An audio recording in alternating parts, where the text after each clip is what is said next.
Hi. Let me know if you can see me. Let me know if you can hear me. This is my first time giving this a try, so we'll see where we go. I think I can see stuff when it comes up, but you'll have to type into me and say hello. How many people are here? It says 2 people are here. Hi, who's here? Who's here with me?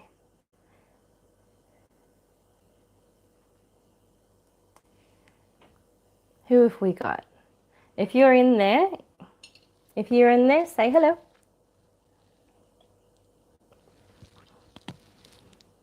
I'm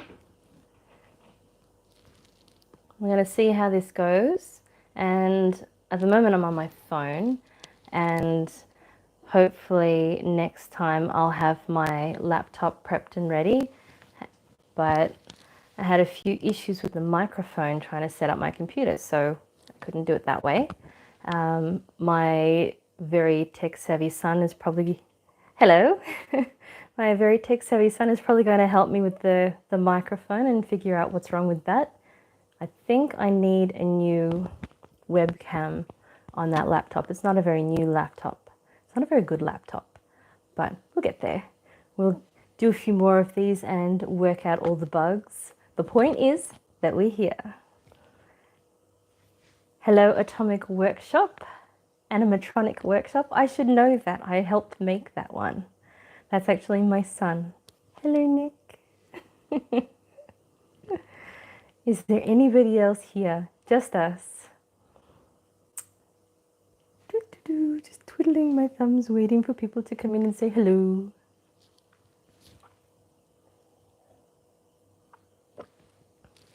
I wonder if I can send something back to you. I wonder if I can work out how to reply on here. I can see stuff, but I can't. I can see it when it pops up. I've honestly never tried this before. And so, can you hear me at all, Nick? Is it coming through my microphone or is it... Yeah? You let me know if it's coming through on the microphone. Cool. Because this is a new microphone too, so I don't have a lot of practice with this one. But equipment is only important as the extra thing. I need a couple of new bits of equipment actually.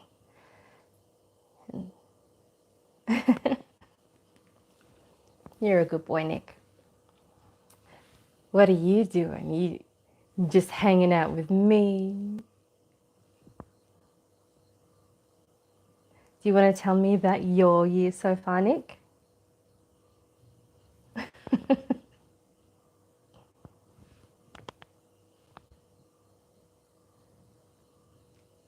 I don't really know what I was expecting.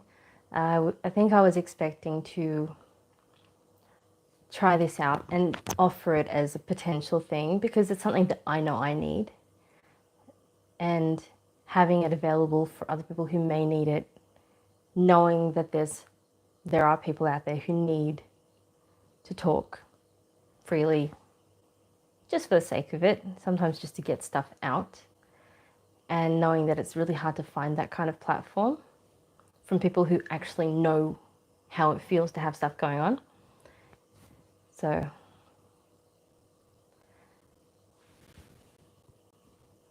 but build it and they will come. So this may be something that eventually becomes a something. Hi, Miss Dizzy. Hello. Oh, and I've got more people. Oh, yay. I don't really know what I was expecting about how many people would turn up, but I was hoping that more people would eventually, over time, decide to come in and try and use this space.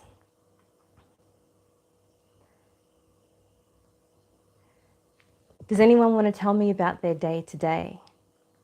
I had a very busy day. I had a lot of driving around today, which is fine, but it's very tiring when you're just driving around. How was your day today, Nick? You spent the whole day with me, but I'll ask you anyway. Was good. I'm glad it was good. Adopted a cat. Oh my God, what name did you pick?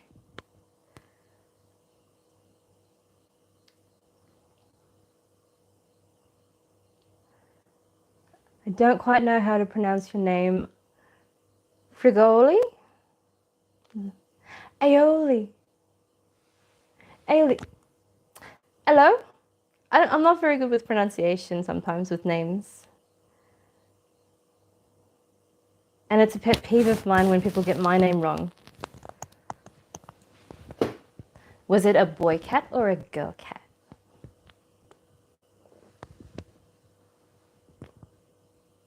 Hello.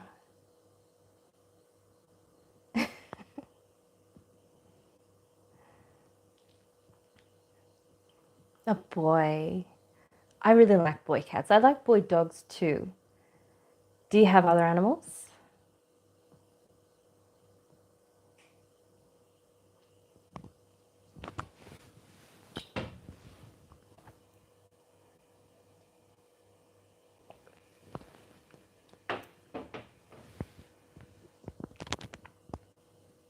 Hides in the sofa. That sounds about right. I haven't had a cat for many, many years, but mine used to hide in the pantry above my fridge. There used to be an opening, so if she jumped onto the fridge, she could jump up behind the cabinet and hide in the pantry.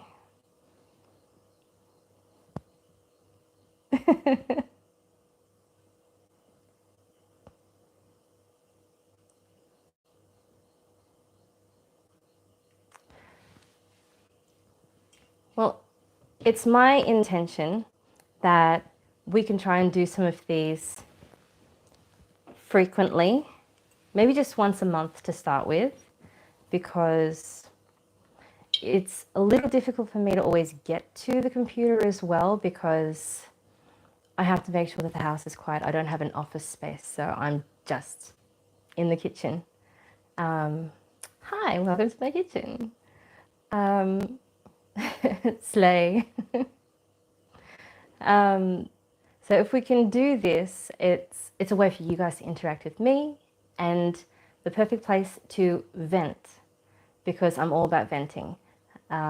It's the perfect place, the perfect time to offload those negative things so that you can get it out of your head and express it somewhere free. Oh, thank you. And if this is helpful for people other than myself, that's important too. Oh, thank you.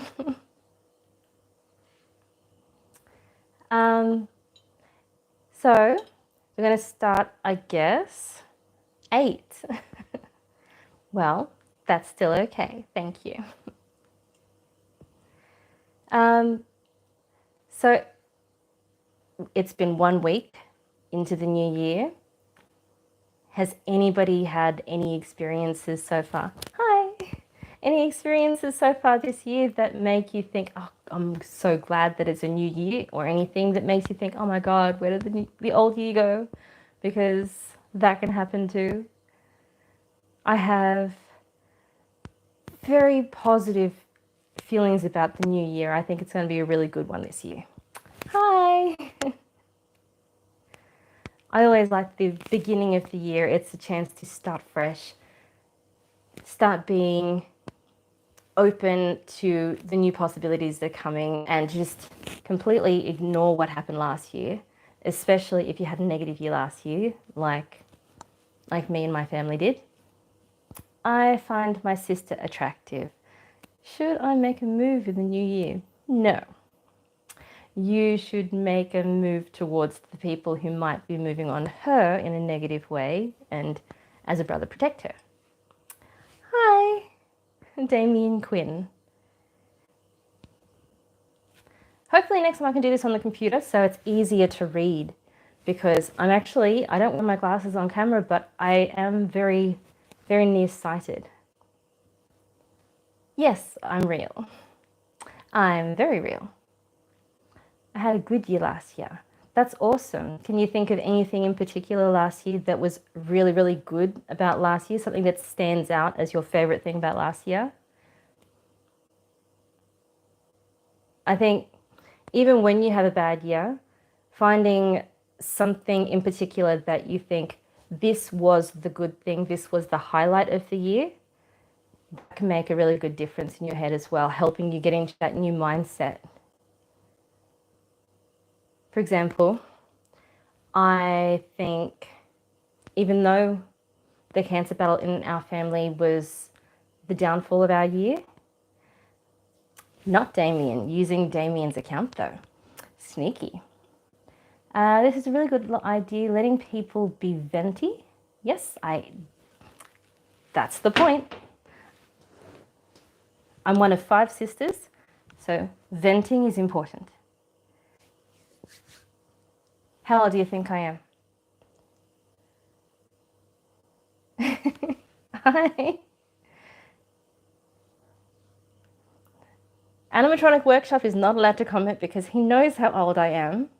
19. I like that. No. Woo, 46. No. But I am exhausted and it's 11:30 at night. 21. I'm actually not far off 38. I'm about to turn 38 this year. And I think I look pretty good for my age, but I also really don't care about age that much. I think there are some people who look far more haggard than they need to, but they probably have had a very exhausting life to get to that point. And it's very understandable when stuff happens that makes you more tired than you need to be. My favorite part was the young endeavor. Yes.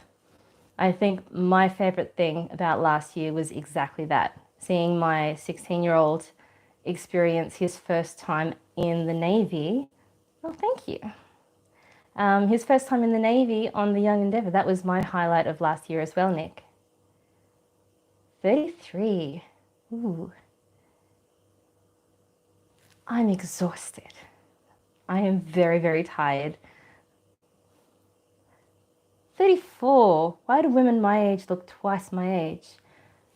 I think part of it, like I said, comes down to how tired you are.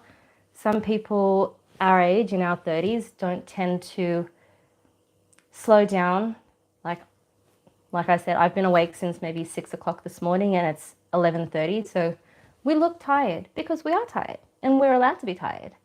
And there's nothing wrong with that. Like, I have little wrinkles and all sorts of things, and it's fine. These are experience lines, marks of experience. Go to bed then. No. I'm exhausted and I'm tired, but if I lay down, I won't actually get to sleep. I also have trouble falling asleep. Maybe your dad should set a bedtime for you.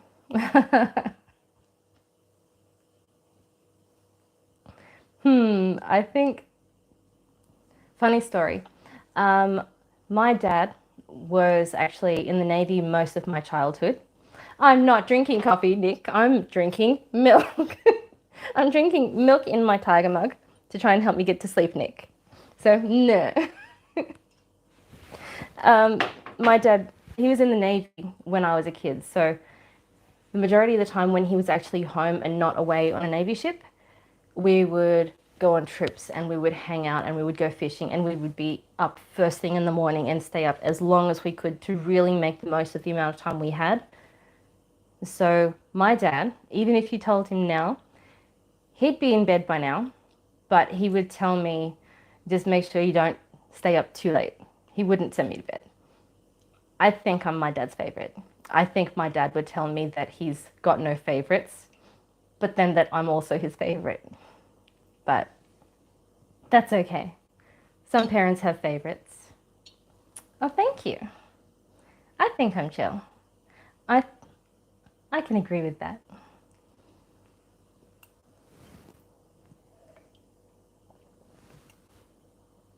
I'm a little bit cold actually. I'm right by my bay windows in my dining room, and I might need to close them next time. I'm not sure that I understand that one. It might be taking a deep breath and finding a way to pass out. It might be hyperventilating until you fall asleep. Either one is fine. Eventually you get to sleep. I think I have trouble falling asleep sometimes because my family is busy during the day and I round them up and then I get them all snuggled up and put to bed, and then I have me time. So this is part of me doing me time, which even if I am tired, this is something that you're tired to, or you're 1,000 years old as well. I can't tell, are you talking to me or them? Taking time out to do your me thing helps you get to sleep. So even if I'm staying up a little bit extra, I might stay up a few hours extra on top of my family, but you need that time to yourself to kind of reset a little bit, because everyone else has downtime. But when you're the mum, you don't usually get a chance to have downtime unless you take it out of other stuff you have to do. What is sleep? I agree with that, Nick. I have 3 kids. One at Animatronic Workshop is actually one of my kids. He's my teenager. Say, hi, Nick. He's at the opposite end of the house right now. I'm 1. He's at the opposite end of the house. How is Josh recovering? That's a great question. Well, if you know about what's going on with Josh, he's in bed right now. He's very tired at the end of the day. He's back at work of a bottle shop, and he has a lot of physical stuff that he has to do, which takes a lot of energy out. And when he's not doing that, he's standing around, and that makes it very difficult for him to have a break, and especially as the manager. So he comes home in the afternoon and he's very, very tired. He's very worn out and is making his recovery a little bit slower than it needs to be. So we've got a few more tests coming up in a few weeks to double check everything. And at this stage, he is cancer free because the kidney that had the cancer in it has been taken away.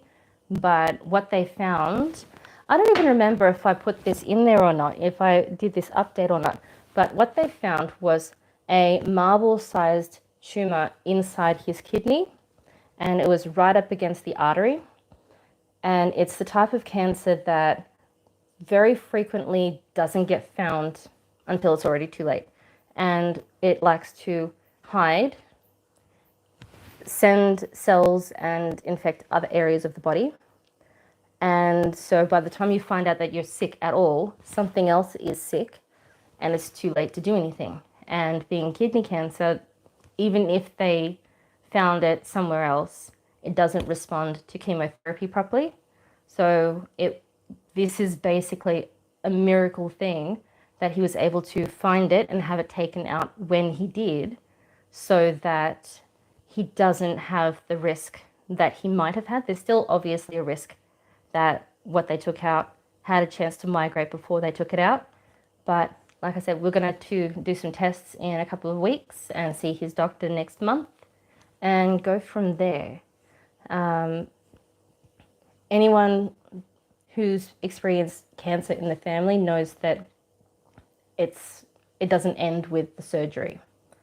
And he's trying to get back into physical exercise. He's a fireman as well. So he was doing a physical for the fire brigade, and that's when they found it. Literally, that's when they found it, when they were doing his regular physical. And it's one of those things that he went from being so physically fit and active and strong to, I am now stronger than him. And I'm not a very strong person. Emotionally, I think I'm very strong, but physically, I'm not very strong. I don't do weightlifting, I do Pilates. But he's getting there, and we are taking it slowly. And yeah, hopefully, we're going to get out and do some hiking. We have a couple of hiking videos planned, but we have to wait until he's really fit enough, and maybe when it's not quite so hot. Right now, it's very cold, but it's been very hot lately here because it's summer. So when we get back into hiking, hopefully I'm not hiking by myself.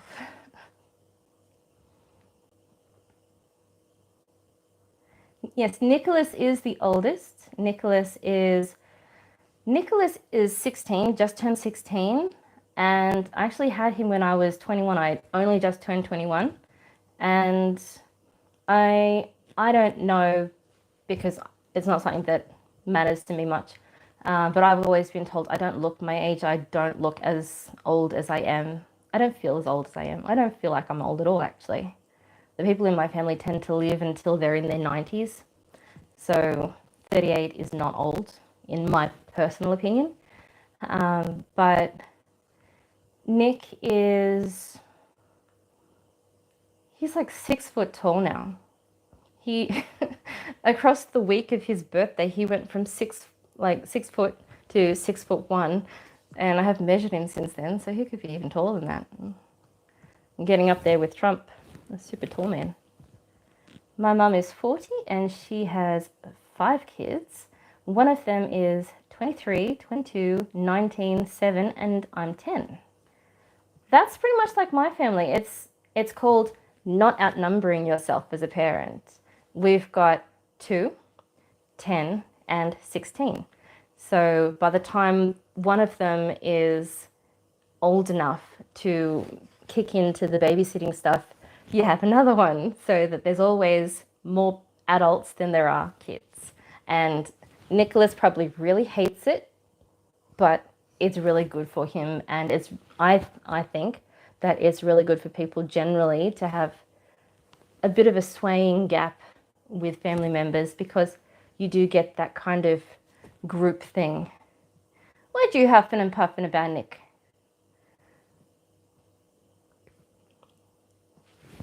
As a millennial, I know most of these emojis, but we grew up using them for different reasons. So what you're saying might not be what I'm thinking you're saying.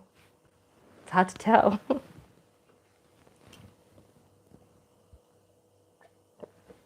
Oh, yes. I agree. Well, I've got 15 people on here now. Give me a heads up. How many of you watch me usually on any of my videos? And if you watch my cooking videos, send me a cake emoji.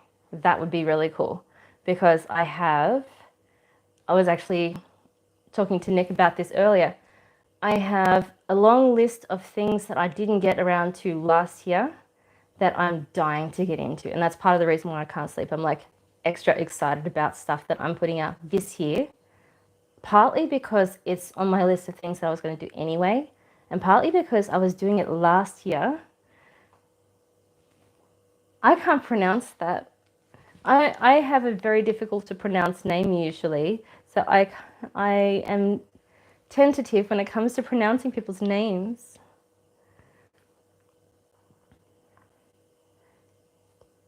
On my list of things are a whole bunch of cakes, and I've done buttercream, and I've got a couple of different types of buttercream coming up as well.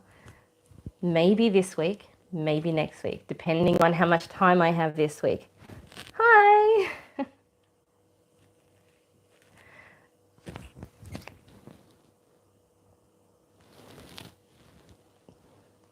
Fingers crossed that all goes well with his recovery. I agree. I think the one surgery itself definitely earned him an extra 10 years of life. Oh, thank you. I do like flowers. He got very lucky, actually. And cancer runs in his family, but not in mine. So since his diagnosis, we've changed a lot of what we do around the house. And one thing that's been difficult is I'm a baker. Most of the things I make have butter and milk and cream and sugar, but cancer likes sugar. So we're having to shift a few things that we normally do to make sure that we are cutting down on things that may potentially have a negative impact on his cancer. But I also grew up in a diabetic household.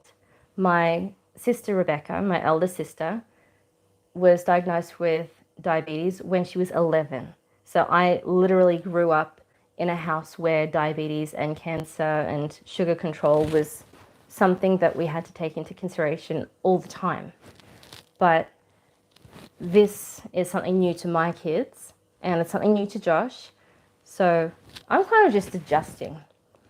But it means I also have to adjust some of my recipes, which I know I can do. I've got confidence in myself and I'm going to work on it.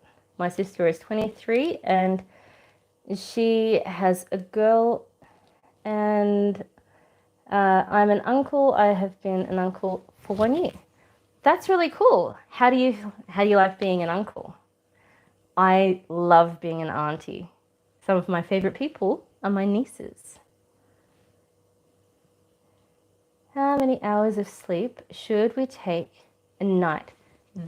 That's one I can answer pretty well. That one depends on if you're a male or a female, and it depends on what your age bracket is. For my age and as a female, I should be getting about 8 or maybe 8.5 hours. A male at my age can survive on 7. Male. Well, I'm not sure if you caught it before, but I'm 38. So if you're within the 30s range and you're a male, you can handle 8. You can handle 7. And you can probably get close to 6 if you really need to. Nicholas, though, Nicholas Atomic Workshop is 16, and that means that he can handle anywhere between 6 and 9, depending on how he's feeling and how much physical work he's doing, because he's coming out of the puberty stage, the physical growth stage. But you can tell if he needs more sleep by how much he eats. If he's really, really ravenously hungry, he needs more sleep.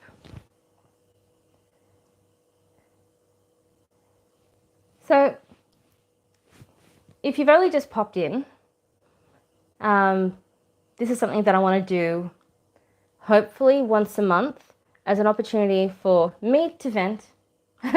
Bro, stop calling me out. I can call you out across the house.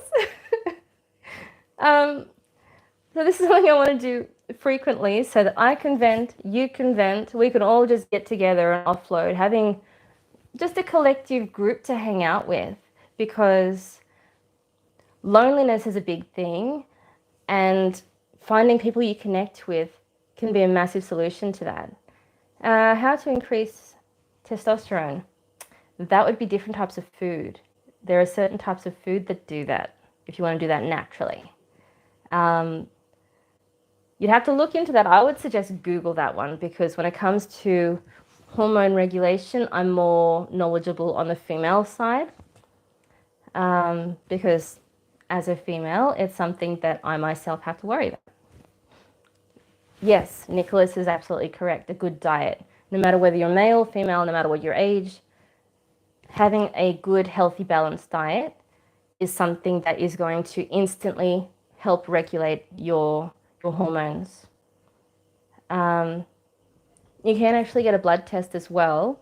After his cancer diagnosis, my partner Josh, he had a full blood test, and I can find out what the thing was and put it up, but they did a full scan, a full blood screening, that tells him what kinds of things his body works with and what he doesn't work with very well. So we've also been able to use that to adjust the diet in the house. So he's eating more fish, he's eating less of certain things, he's eating a little bit more structured than he did and as organic as possible.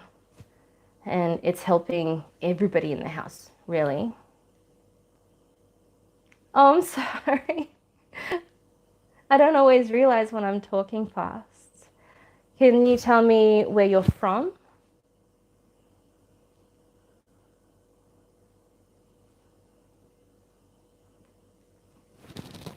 I don't mean to talk fast. I think I talk more fast when I get excited or passionate about what I'm talking about. Pakistan. Ooh, that's interesting. Whereabouts in Pakistan? Because I I don't know much about the region, but I do like Pakistani food.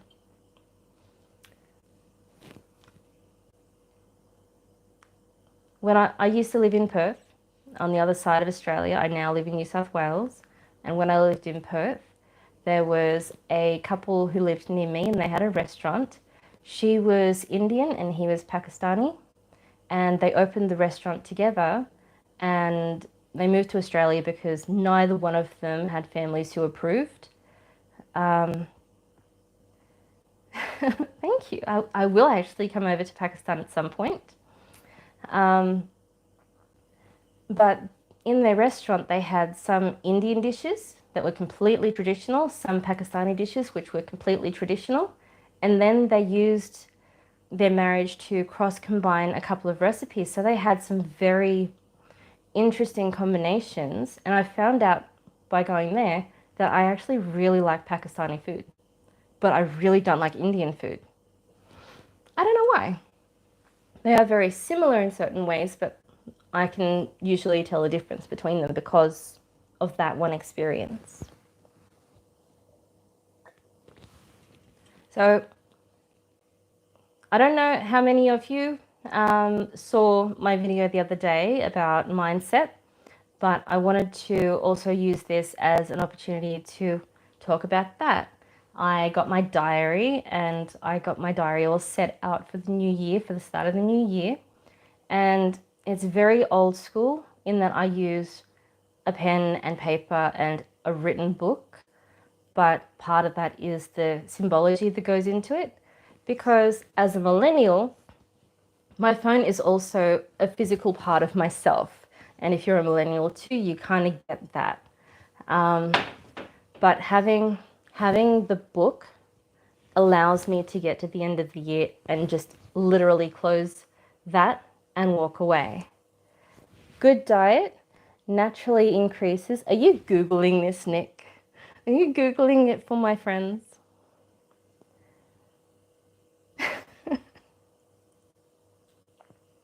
That is true. That's because, are you just quoting me then? Because men rely on certain, I actually do biology too, Nick. I am so smart. SMAT. I like having you there on the live stream with me, Nick. Men rely on certain hormones more than women rely on the same hormones. That is just something that no one can excuse. And because of that, what men require and what women require differ so much. They can be two sides of a coin. Yes, he is very, very smart. Thank you. Nick is my big boy. He's the one who's most like me. I think because he spends so much time with me. Is baking a chocolate cultural or your hobby? And culture or your hobby? I think,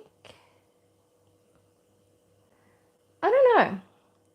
I'm Greek, so food is a pretty big thing for Greek people.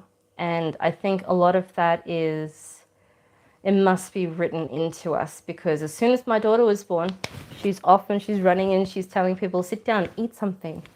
And if you've got Greek parents, if you've got Greek relatives, or even just Greek friends, you can't walk in without them saying, sit, eat. No, yes, you are hungry. You should eat this. So for some people, food is culture. And I, I think for me, it's a little bit of my love language, especially with my kids for their birthday cakes. That would have to be the biggest thing. Hence the reason why the cakes are so big. What do you think about Pakistan? What do I think it's known for? I'm not too sure how I would answer that, because there are several different things that, as an Australian, there are lots of different things that Pakistan would be known for here. But me as a person, I think of, when I think of Pakistan, I think it's, for me, it's about food, and it's about the historical culture of the area. And some of that comes from being Greek. I'm really into history as well, and I like the area. I want to say mathematics, if I'm thinking. Watching from Nepal, oh my goodness, I want to go to Nepal. I have always wanted to go to Nepal, and we will be traveling at some point soon. Josh is very much into traveling and finding ways that we can work and travel and be paid to just globetrot as much as possible. So Nepal is definitely somewhere I will be making sure that he helps us get to. Birthday cakes are so good. Yes. When I do birthday cakes, I typically spend every little moment fixated on them. Let me finish year 12 first. Yes, you're going to finish year 12. You're going to join the Navy. You're going to get to Nepal before I do. You're going to get to Vietnam before I do. You're going to get to South Korea before I do. You're probably going to get to England before I do. I've been to Hawaii first, so I beat you there. I've been to America. I beat you there. And I might get to New Zealand about the same time you end up getting there. What city would you choose in Pakistan if you came? I don't know. I don't know geography enough to say city-wise. I would literally have to Google it. But I would aim for somewhere that had maybe cultural significance and maybe temples. Islamabad. That I've heard of. That sounds like a high probability. Have you been to Australia?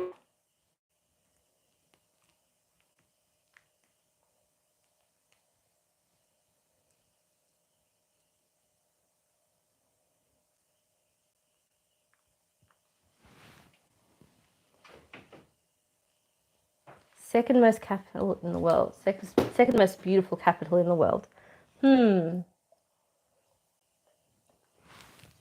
I think that would, in my opinion, come down to lots of little things, because everyone has a different opinion as to what is beautiful and what isn't beautiful. I like trains, and I know there are significant train areas in India, Pakistan, around that kind of region. So that's something that I would aim to explore. I'm not so much into markets, so somewhere like Phuket, that has markets and is known for markets, somewhere like Bali that is known for markets, I'm not really into that personally. Somewhere with beaches, I would go somewhere with beaches, somewhere with temples, somewhere that can display history of the area.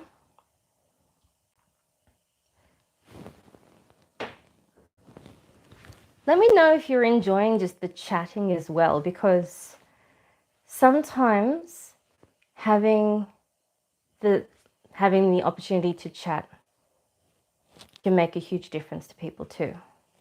I'm very much interested to work in Australia.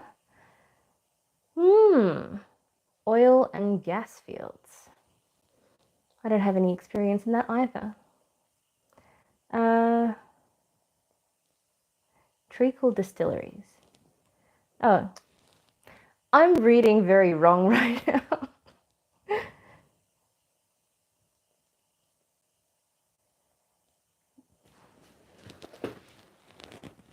Exploring up mountains, yes. That reminds me, one of the places that I have planned to go hiking in New South Wales, there's a new hiking trail that's reopened in the Blue Mountains, and you trail around the top of the Blue Mountains, and it's overlooking where the Grand Canyon is in Australia, because we have our own Grand Canyon. It's not named the same thing. It's a different name, but it's a brand new hiking trail, and apparently it's the most beautiful in New South Wales, and potentially the most beautiful and scenic in the whole Southern Hemisphere. So Josh and I, when he's feeling up to it, are planning on doing that, because it's about a 6-hour hike from start to finish. So when things are feeling a bit better for him, hopefully we can do that. And it's so extreme that Nicholas is probably coming with us, but our 2 little ones probably won't. Nick is not going to like that. He's the one who doesn't like hiking. I can give a camera to my 10-year-old and he'll be happy hiking. I'll give a lolly to my 2-year-old and she'll be happy hiking. But Nicholas would much prefer to be a tech head on the computer. Which I'm guessing is where he is right now. He's in the bedroom being a tech head because he's so smart.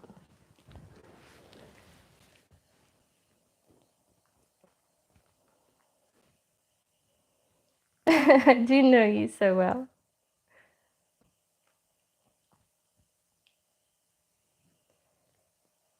Have you met a Nepali? Yes, I have.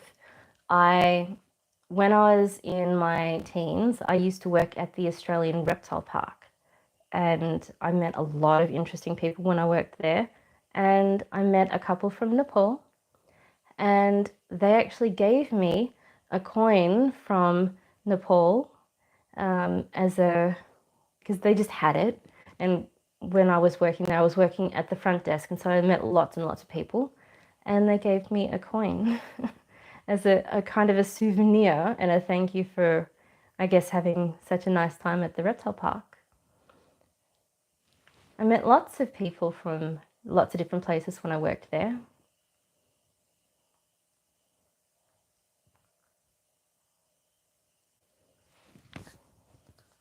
Well, this is, I think, very good for me because it's me getting to connect with you guys.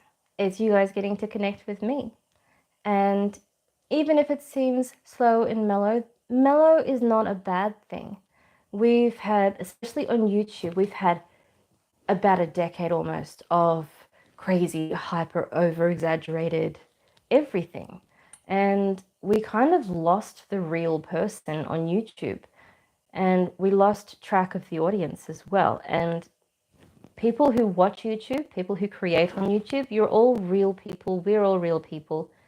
And being able to kind of remember that is a good thing. So I'm looking forward to spending more time doing this and engaging with people. And that's one of the main reasons I started my channel. If you've seen some of my videos where I talk about it a little bit, I'm very guarded in how I talk about my experience in life because it is a difficult thing to talk about. And it's actually considered a milestone when you get to that point where you can actually say it out loud. And it's another milestone when you get to the point where you can kind of elevate past the talking about it and get to the stage of helping other people with your experiences. What do you do for a living? I am currently a professional mum. I homeschool my 10-year-old. But before that, I actually worked in medical research. I used to work in cancer research, ironically. So, time working in cancer research, and now I'm a mum. And we'll see what happens once my kids are big enough to not need me to be mum on track 100% of the time. Hopefully I can be doing something like this, using my experience to help other people who need something, because as someone who myself needs something, it's pretty difficult to find people to talk to who have had enough experience in what they're talking about to get what's going on with you. If you've ever had anything emotional going on and you've gone to see a therapist or you've gone to talk to someone about it, the GP, the doctor, will generally tell you, go talk to someone. If you call Lifeline or a help service on the phone, they say, have you spoken to your doctor? And then when you do speak to a therapist, most times the therapist is a person who has learned either through years and years of just reading books or years and years of listening to people, but literally no experience in the situation you're living through.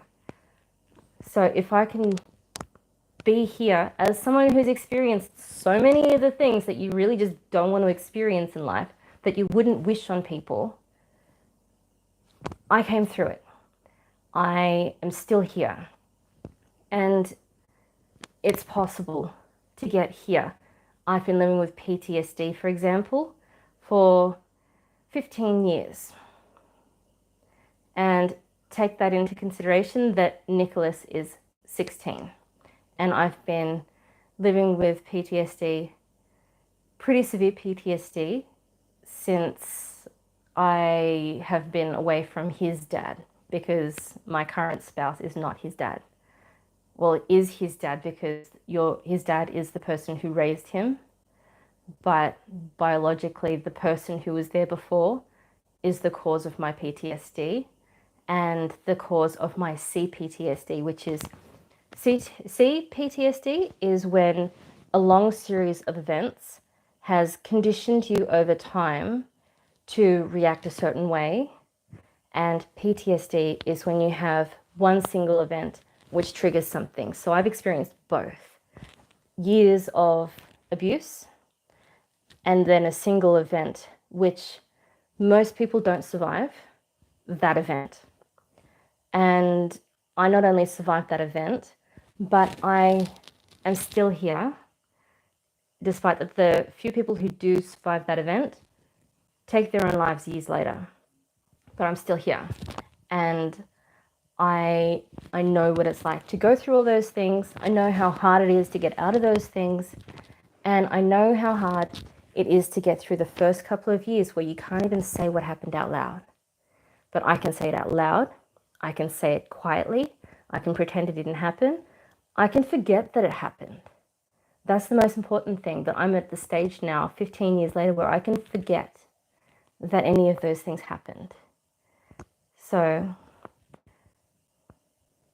do you also have a... I think the translation is coming through a bit difficult because it's hard.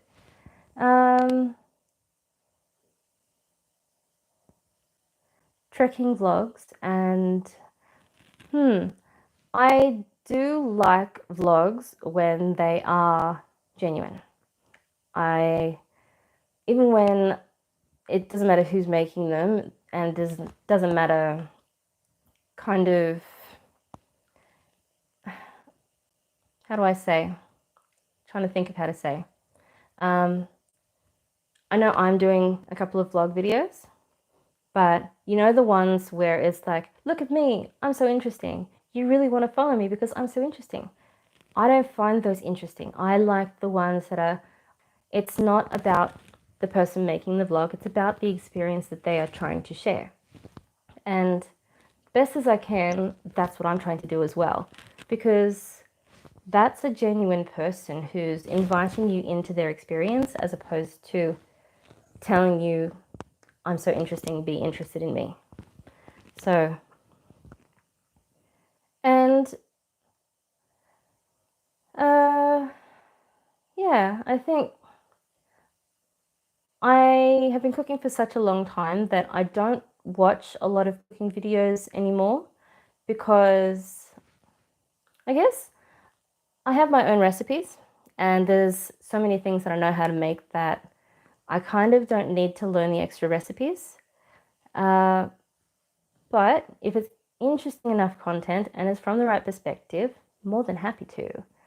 The Horror Cat Dad, I love that name. I think I've seen you around many a time. Hey, how are you doing? I'm good.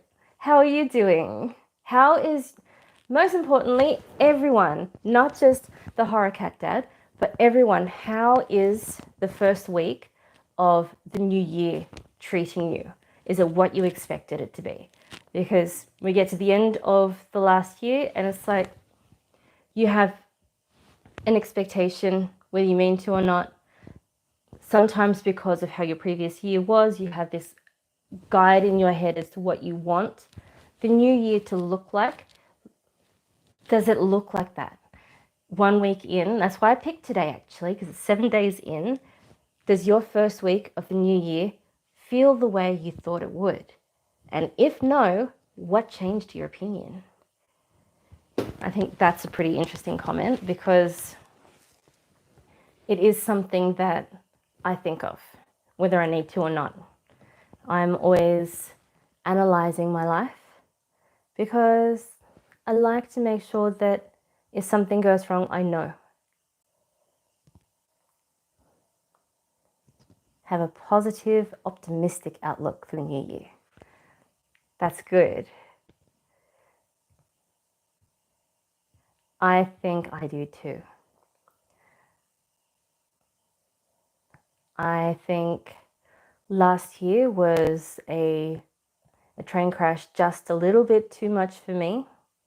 And anything better than last year is a good year. But something kind of feels different.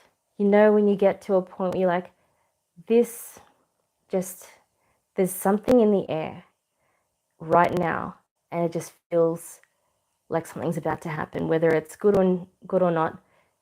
You can tell that something's about to happen. I have a plan for what I want this year, but it's the motivation that I lack. Well, you should come out here. He's in the other room. He should come out here and see what it's like to be out here and push himself a little bit. I think that would be good for him to try.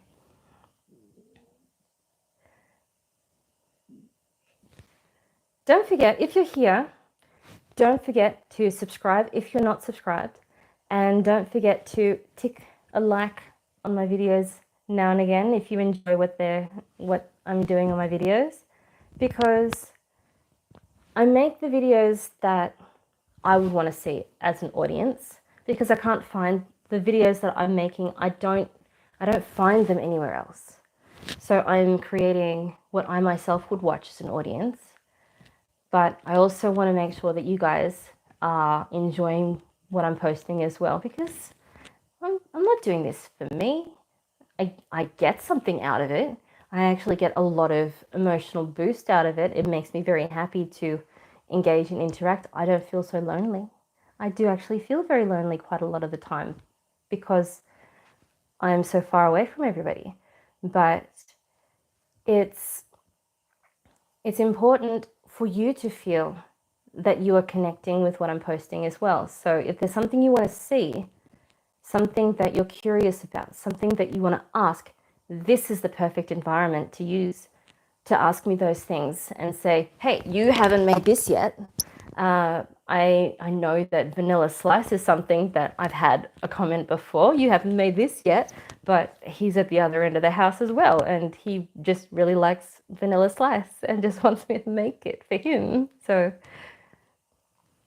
workshop, I would say post something you're interested in.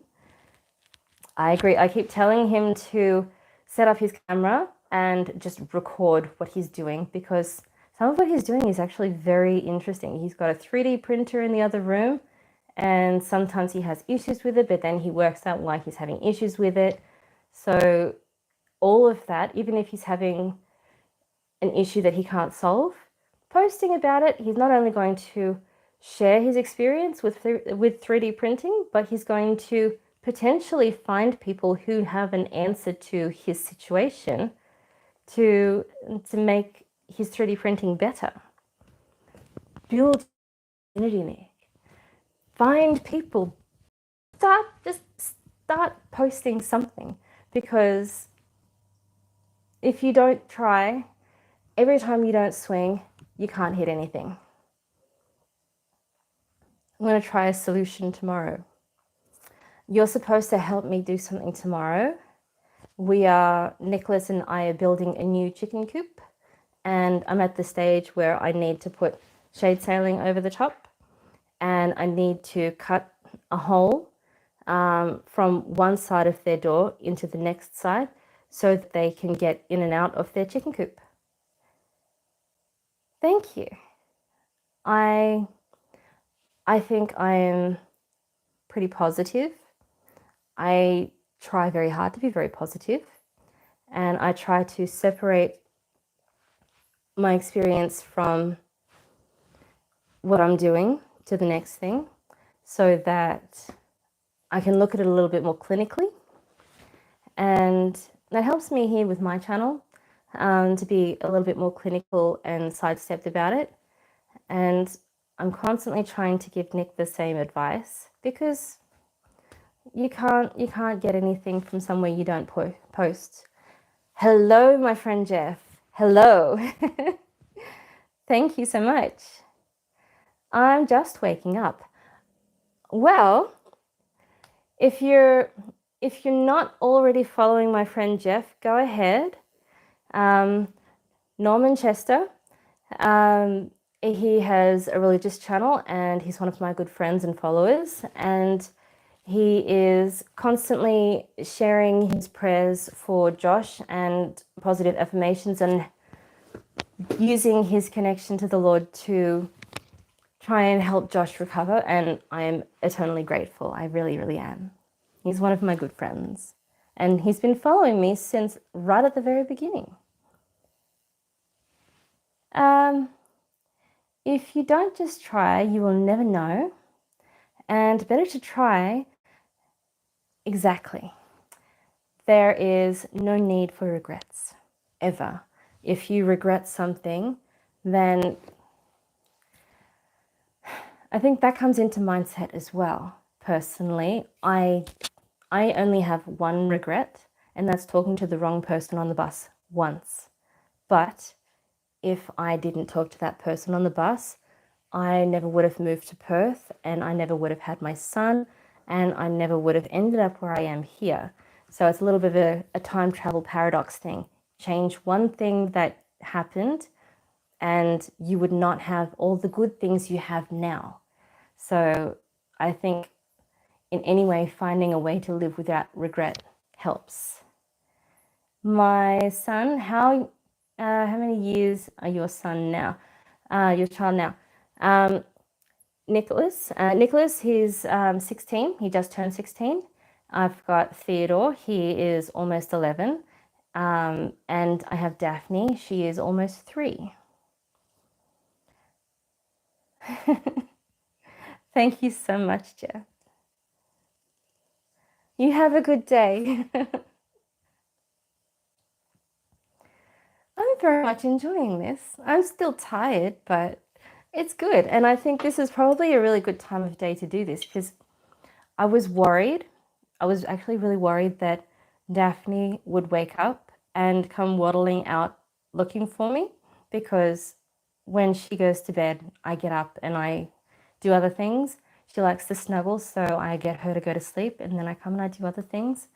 But if I'm able to be out here at this time of night, then it's okay, because a lot of the people that I know on here already, a lot of my friends that I've made since being on YouTube, live in America or Northern Hemisphere places where it's kind of only just yesterday now. And what time is it? It's now midnight, and it's morning in most of these other places where I've got friends.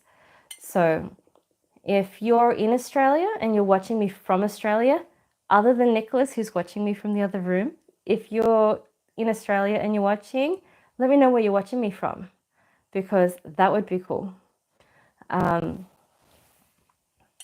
think that would be really cool, because I don't know how many people follow me from Australia. I just know that I've got a lot of people who follow me from other countries, which is a good thing. I like that.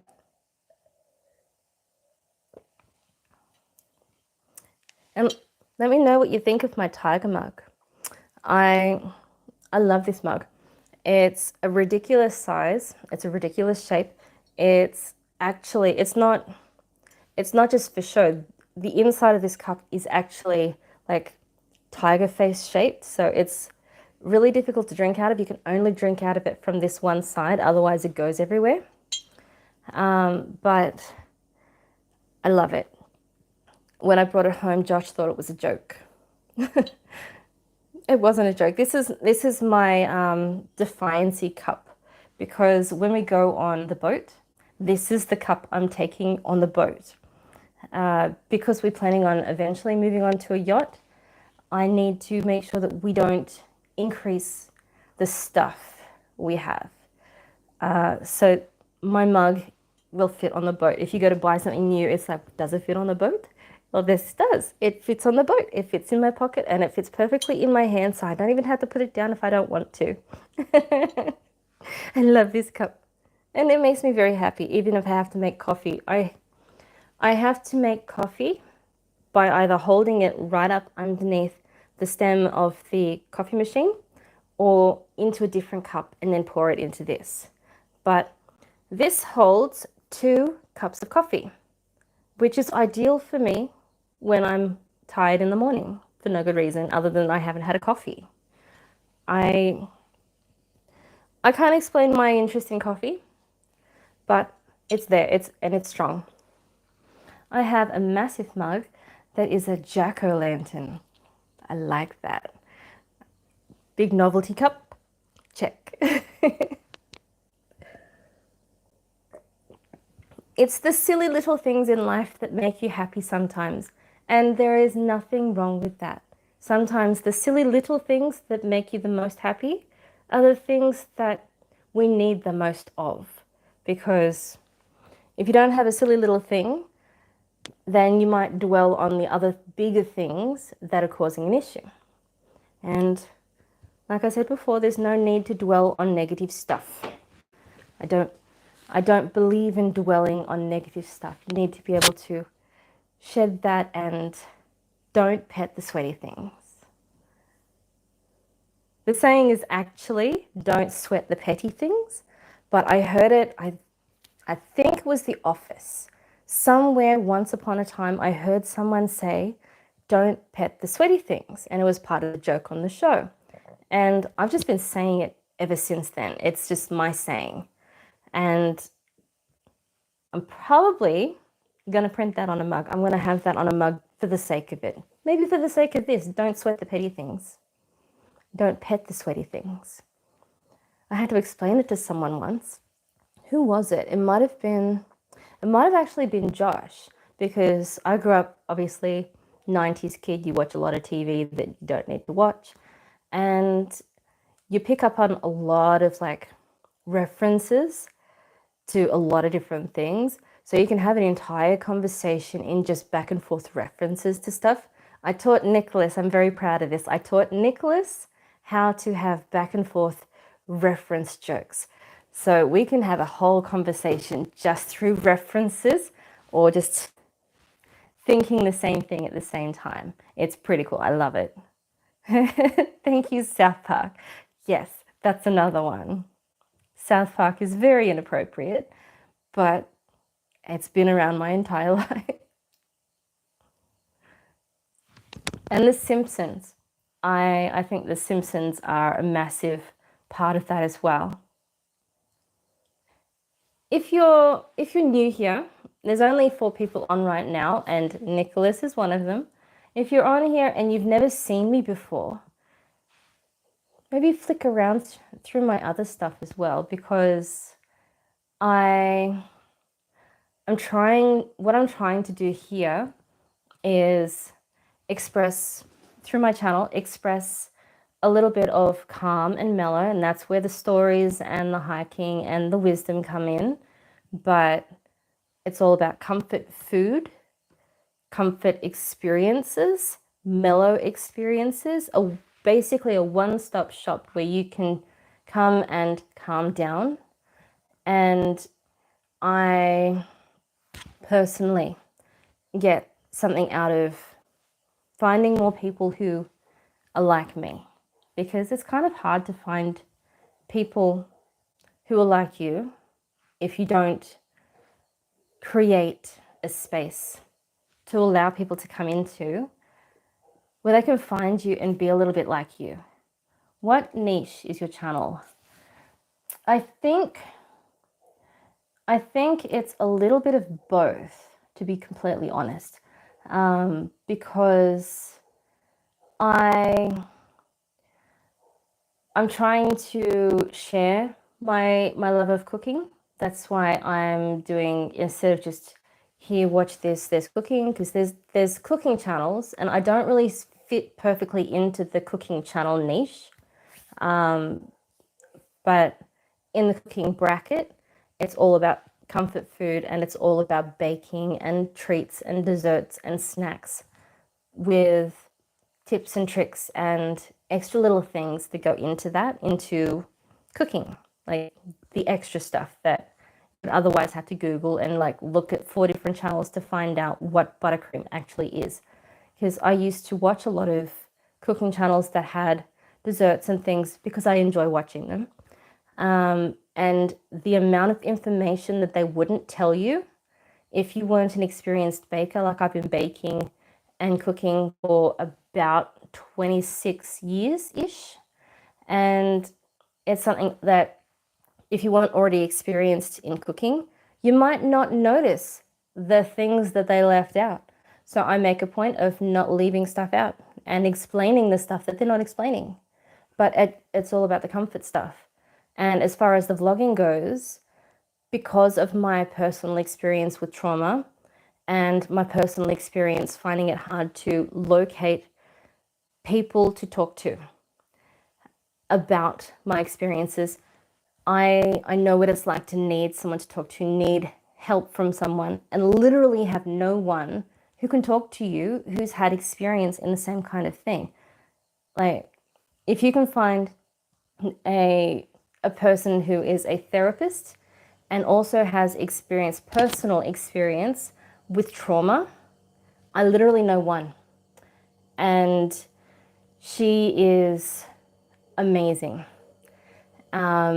She actually has her own channel, and I'm going to link her at the bottom of this because I don't know how many people will end up seeing this, but she's a person who started as a therapist, experienced a trauma, and then continued evolving what she knew from a psychology perspective to help her with her current clients and to overcome what she was experiencing. But because I've always found it hard to find that, I'm creating it. So there's a movie about robots. It's a cartoon, it's a kid's movie. And one of the sayings that I really like out of that movie is, see a need, fill a need. So I found a need, I feel the need for, so I'm creating the space and bringing in as many people as I can to share in this space And I'm not ever trying to sell anything to you. I'm literally providing something that I know is needed because I need it. So even if I never end up Logan Paul famous or Mr. Beast famous, I don't care. If I save one person from self-harm, that's the thing that I need. Yes, it is a robots reference, Nicholas. You learned well. So if I can save one person from self-harm or one person from experiencing any of the things that I've experienced, then that is mission accomplished. And having this space here allows other people to come in and join that and say, I've experienced this and I've had a good teacher. I've experienced this and I've overcome this, and this is how, and this is help from the people who've experienced the stuff. I have another friend, he's also got a channel. He is in America. The name of the channel, I'm very bad with my memory sometimes, and especially when I'm tired. Just these guys, and they have what's it called, a podcast, and one of them is a preacher and one of them is a psychologist, and the psychologist himself has experienced trauma and stuff that has helped him with his ability to help others. So it's rare, but it is something that helps more than just the person who sat in a classroom for 10 years to learn how to be a psychologist, telling you, have you tried this? Have you tried this? Have you tried this? How are you feeling today? How are you feeling today? They don't help anyone. When you call Beyond Blue and the BetterHelp helplines, the number of times I myself have had to call one of these phone lines and been told, have you spoken to your GP? That helps no one. The person on the other end who says, I know what you mean, I've experienced it too, this is what I experienced and this is how I came through it, that helps. Someone, take my example, I was the victim of domestic abuse. I think I can say that now because it's been an hour since starting the live stream now. And YouTube isn't going to care too much. And even if they do, that doesn't matter. That's not the point. I was the victim of domestic abuse. It ended with a near-death experience. And I got extremely lucky. But it's one of those things where if another woman or another person who has experienced that 6 months ago, if I can say to that person, I have been safe and free and myself again for 15 years, it is possible to get to this stage and be emotionally secure, stable, feel loved, love yourself, and you will be okay. That is the gift of hope to someone who is at that early stage of struggling to admit that it even happened to them, because I know what that's like too. I think it took me 2 years to even admit out loud what I lived through. Not even the abuse at the end, but the thing that I experienced during that relationship, the life that I had then. It took me a long time to get to that point. So being able to sit here now and say, you can come through that. These are the things that I do. These are the things I've experienced. Some of these solutions may or may not work for you, but there is a way out of it, because the first thing that anyone, whether they have or haven't had experience with negative life, they're going to say, you can get through it. But there's something different about the actual survivor saying it compared to just someone trying to offer advice without the right perspective. And that's why I'm here. That's That's what I want. I want to provide the gift of experience so that it's easier to get to my stage without some of the things I've experienced. Thank you so much. You discuss a good topic that's mandatory for us nowadays. Yes, I think it's something that is still taboo. People don't want you to talk about it because I think having experienced it, it might be different to what I think it is, but a lot of people just don't want to hear it, that there are negative things in the world. They don't want to really acknowledge the fact that life hurts. But life is supposed to hurt sometimes. You can't get to the oasis until you've walked through the desert. You can't acknowledge and appreciate what you have until you've had nothing.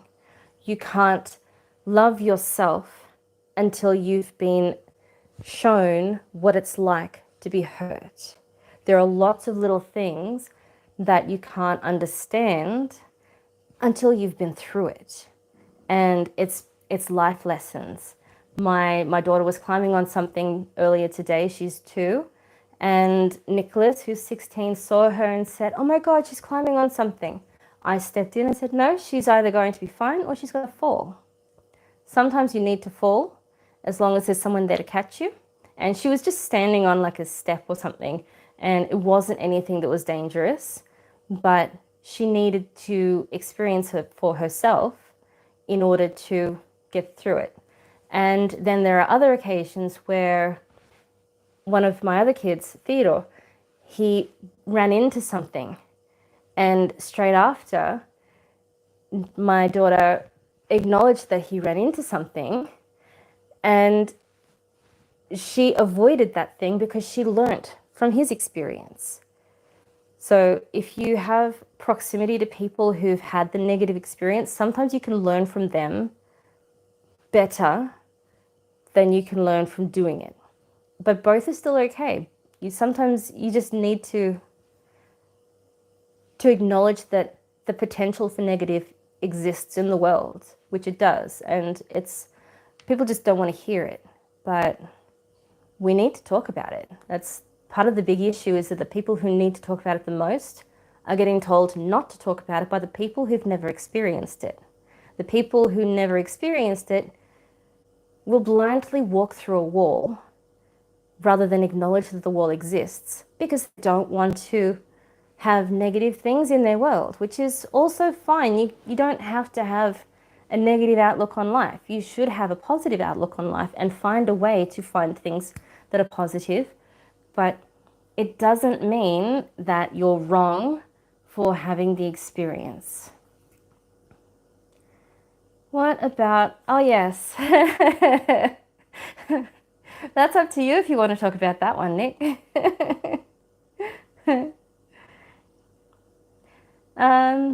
There are lots of people from a certain age range that have lived too long bearing down hurt. Yeah, that's true too. My mother, I don't speak to my mother, but she has a lot of withheld trauma from different things, and it just builds up on itself.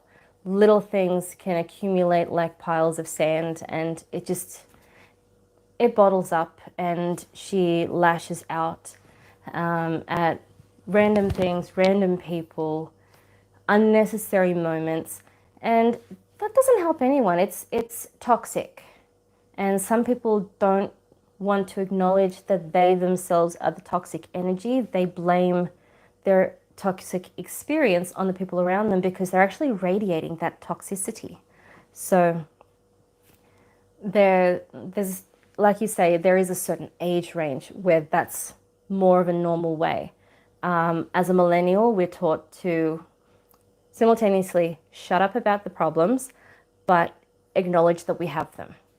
So, and Nicholas is a Generation Z. So I call him a Zoomer because he's a Zoomer. It's kind of like when they were all on the computers for schoolwork because of the big word that we're not allowed to say, sadly. But I've taught him well. I am a full-blown millennial that has extreme Gen X tendencies. And I know how to spin wool on a spinning wheel.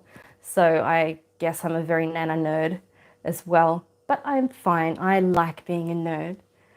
I was taught to suck it up. Yep, sounds very much right. Taught to suck it up. I think you must be Gen X as well, because Gen X and some millennials are taught just shut up, suck it up, go away. And that is also helpful. Sometimes you can just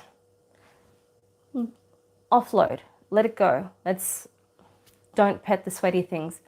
I actually use that on my kids as well, don't I, Nick? If it's not genuinely something that you need to carry with you, just ignore it. Some things will hurt you emotionally, and you need to find the time to offload it emotionally, but that's normal. And there's nothing wrong with your process of going through stuff. This helps me, having people to communicate with, because sometimes people just don't want to hear it. Nicholas is a massive help for me. I try and angle how I talk about the negative things so that it's a learning thing. Because he's 16, I want for him to experience the positive things in life without all of the burden of negative energy. So I try and teach him not only the buttered down version of what I've experienced, but how I got through it as a solution. So it's not just a here's my problem, here's my problem, here's my problem. Because not everyone is capable of handling here's my problem, here's my problem. If you're going to do the blind venting, here's my problem, I suggest, because this is what I do, I say, I'm about to vent. You don't need to listen. You don't need an opinion. Just get to the end and nod. Because Josh he never had the damaging childhood I had. I've had people dying in my family since I was very little. I've had a very kind of up and down kind of childhood, and then going into now and everything. Everything's always kind of been all over the place. But until his dad passed away, he never had anything to worry about. Everything was just perfect, and that all just happened very suddenly. So it's something that he is not as experienced in negative life experiences and negative trauma as I am. So I tell him he doesn't have to listen to me. He just has to let me get to the end so I can get it out of my system. Because if you don't say some of these out loud or write it down, then it just rolls around in your head and it doesn't go anywhere. And sometimes, if you're a bit like me and you've been through abuse, the voice you hear inside your head is the voice of the abuser. So it's something that actually self-triggers itself. So you need to get it out of you. It's like a poison. You have to take it out of you somehow, because adding extra something to the poison, it doesn't help. I've had to learn to let go or offload my past issues in a productive way. Yes. Can you tell me what your productive ways are? What is your most effective, productive way of offloading your negative energy? Nicholas says, write something down in a notebook. Yes, I taught him that one. I have my notebook for the new year and all of my everything getting planned, and I find that setting out a structure helps me keep going forwards, and writing down, even if it's just on a notepad, just a random scrap of paper, get it out of my head, put it on the paper, scrunch it up, throw it away. It's no longer in you once it's out like that. And I think we're going to have to go soon because it's very late. Nicholas needs to go to sleep. I'm getting tired, but I'm really enjoying this actually. When the horror cat dad says, when I was young, I was writing, but now it is working out and doing content. That's good. I feel the same way.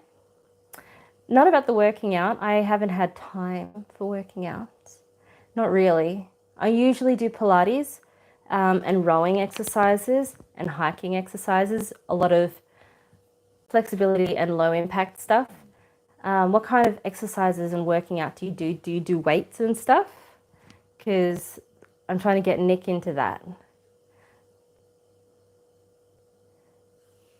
And like you say, making content is definitely for me part of it, because I can have an emotional day and then a thought pops into my head.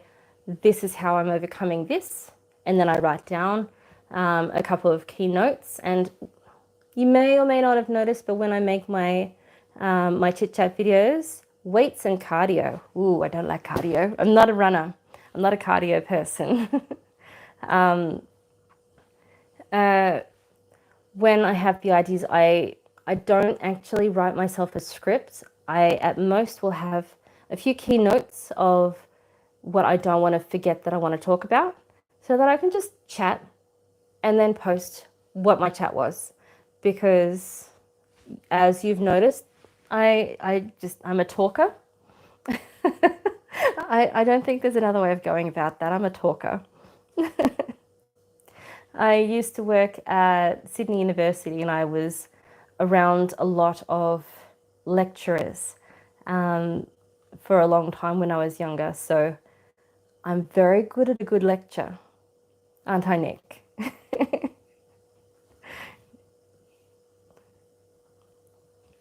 So to finish up, is there anything else? It's all about your form workshop when doing weights. I think so too. Like I said, I'm not much of a weightlifting person either. I have a 2 kilo like hand weight, I guess. I don't know what you call it, but I do a couple of low impact, low resistance kind of stuff with that, just to build up my muscle tone. The horror cat dad, where are you from? That's an interesting question, because I have seen you around before. I think I'm following you as well.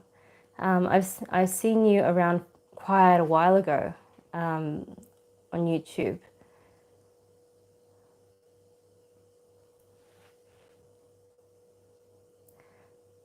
We have one of those outdoor weightlifting stations, yes. Texas. I think I've been to Texas. Whereabouts in Texas?